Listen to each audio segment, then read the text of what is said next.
नमस्कार. आज आपण आयुष्याच्या वेगवेगळ्या टप्प्यांबद्दलची एक भन्नाट संकल्पना समजून घेणार आहोत. विचार करा, आपण माणसाच्या आयुष्याचे टप्पे आणि वय कसं मोजतो बरं? आणि हेच अगदी भारी पद्धतीनं सांगताय संतोष केंजाळेंचं हे ट्रॅफिक सिग्नलचं रूपक. तर याची सुरुवात होते ती आयुष्याच्या एकदम पहिल्या टप्प्यापासून. वयाची पहिली 50 वर्ष म्हणजे हिरवा सिग्नल हा आपला सर्वात मोठा प्रवास असतो. थोडक्यात काय, जन्मापासून 50 पर्यंतचा हा पूर्ण काळ म्हणजे आपला हिरवा सिग्नल असतो. पण इथं सर्वात महत्वाचा टर्निंग पॉइंट येतो, तो म्हणजे वयाची 50. 50 ओलांडली की आपण एका नव्या वळणावर येतो. हा आहे पिवळा सिग्नल.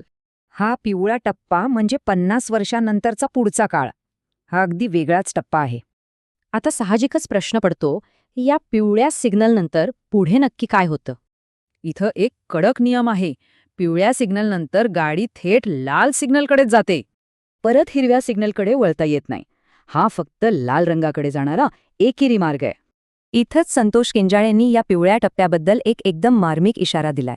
सर्वात महत्वाचं म्हणजे पिवळा सिग्नल जास्त काळ टिकत नाही, हे नक्की ध्यानात ठेवा. 50 नंतरची वर्ष किती कमी आणि मौल्यवान असतात हे यातून अगदी स्पष्ट होतंय. पिवळा सिग्नल खूप कमी वेळ असतो. मग हा उरलेला मौल्यवान वेळ कसा घालवायचा हे आपण ठरवले का?